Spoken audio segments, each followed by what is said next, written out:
In class today, we talked about the definite integral. And to remind you how we define the definite integral, here is the symbol for it. And it's remarkably deceptive in the sense that it's defined by this limit of a Riemann sum. So the left-hand side of this definition looks nice and easy, but the right-hand side is pretty hard. In class today, we talked about the fundamental theorem of calculus, which gives us in some respects, an easier way to calculate these than using a Riemann sum. But I want to approach this from a different direction. To date, the direction we've approached this is from left to right. Today, or in this video, I want to talk about going from right to left. If somebody gives you an expression that looks like this, what integral does that represent? And a lot of times, they don't give you this limit here. A lot of times, they'll give you a sum that's an approximation of the definite integral. And what I want to do is show you how to discern from an expression like this the definite integral that it's representing. All right? So that's the topic of this short video. So we'll do this in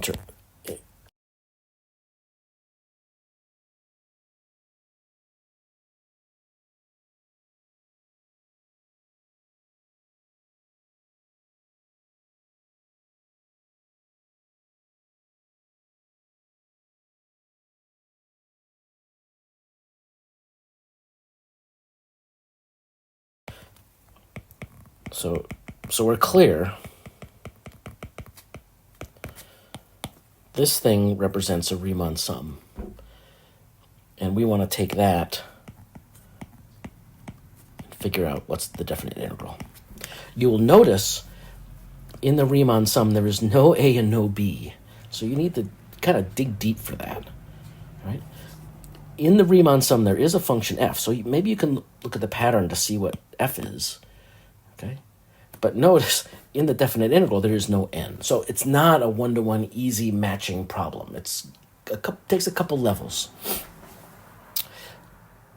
So as we proceed, let's remember that delta x is the length of the interval over which you're integrating divided by the number of subdivisions. Okay? So that's the relationship between delta x and these a's and b's. So you got a delta x here, a's and b's are there. Okay, remember, that's a way to connect. Another thing to remember is x sub I is a plus I times delta x. Your left endpoint plus I multiples of your delta x.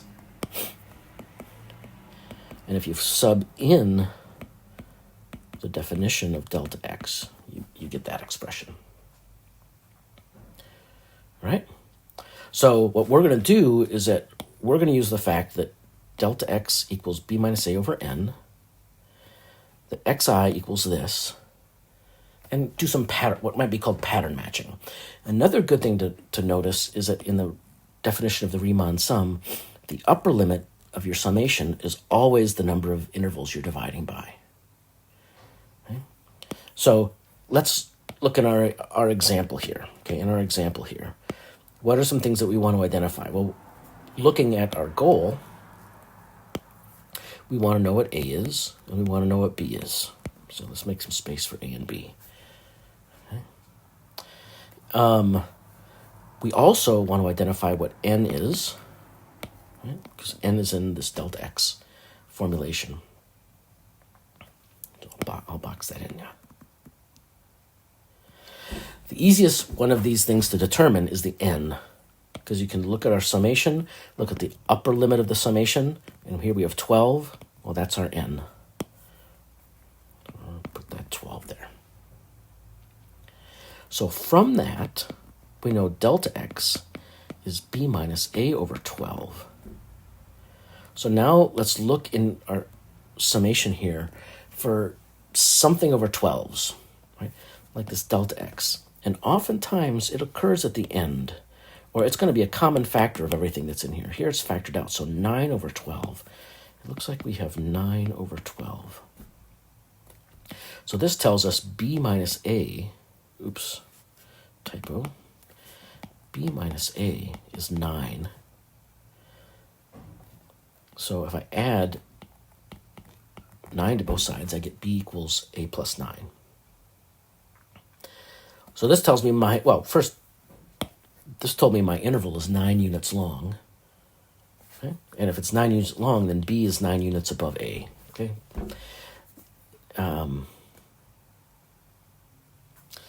So I'm not going to write that down in my box over here yet. It doesn't merit that yet.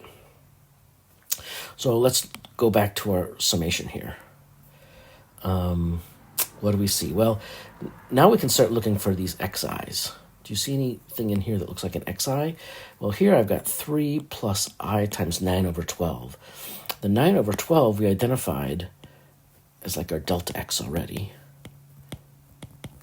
So this looks like a good candidate for our xi.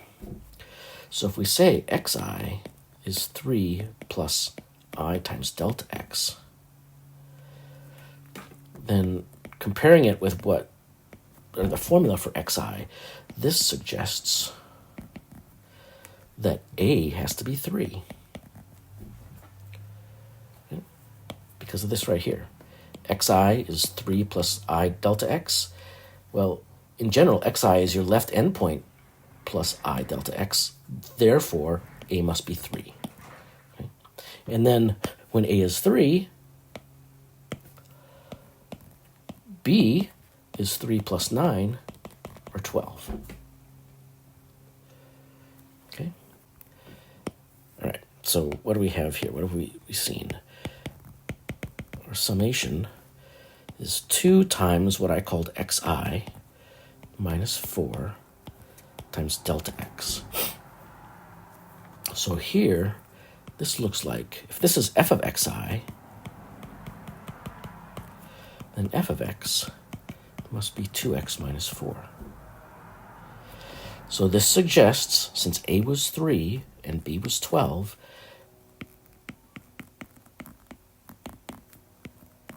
this summation represents this definite integral. And this is what I call unpacking a summation into a definite integral. Let's do one more.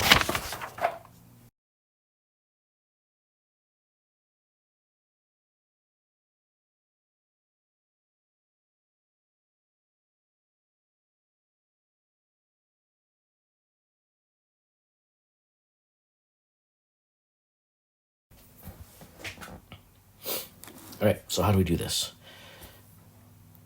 Let's write over here that we need to find a and b. We need to find n. And then that'll help us find delta x. So n is always the upper limit of the summation. So n is 10. All right, that's good.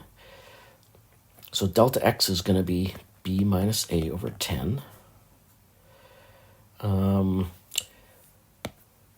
Delta x, so our Riemann sums, they always have the form sum as I goes from 1 to n of f of xi delta x.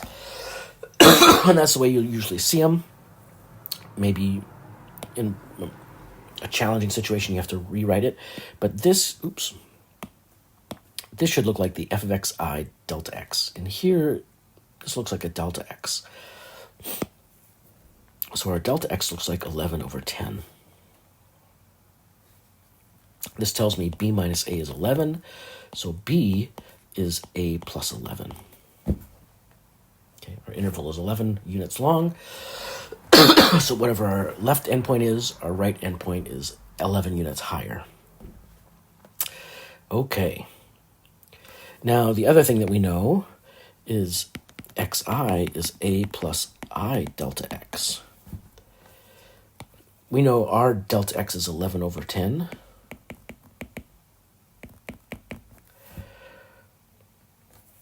So when we look at our function here, is there anything in there that looks like it has this pattern? Well, you see it popping up in several places. You have this is the same as this, is the same as this. So it looks like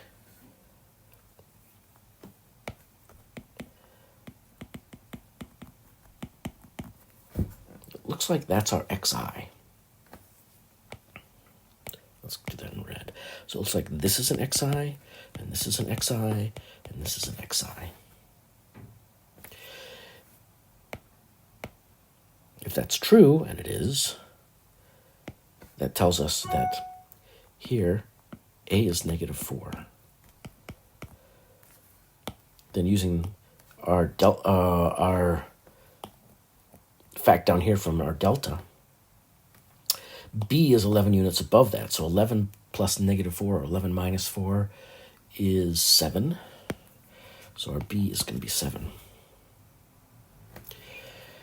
And then we can use our pattern for our xi's right here and rewrite our summation as sum as I goes from 1 to 10 of e to the xi times xi plus sine of xi, and that 11 over 10 is a delta x. So f of x, this is our f of xi. Okay, I'm just going to do that. So f of x must be e to the x times x plus sine x. So our final answer is the summation represents the integral from -4 to 7 of e to the x, x plus sine x dx. And that's unpacking the integral. And I'll leave it there. You've seen 2 examples. Practice more on my open math, and let me know if you've got questions. See ya.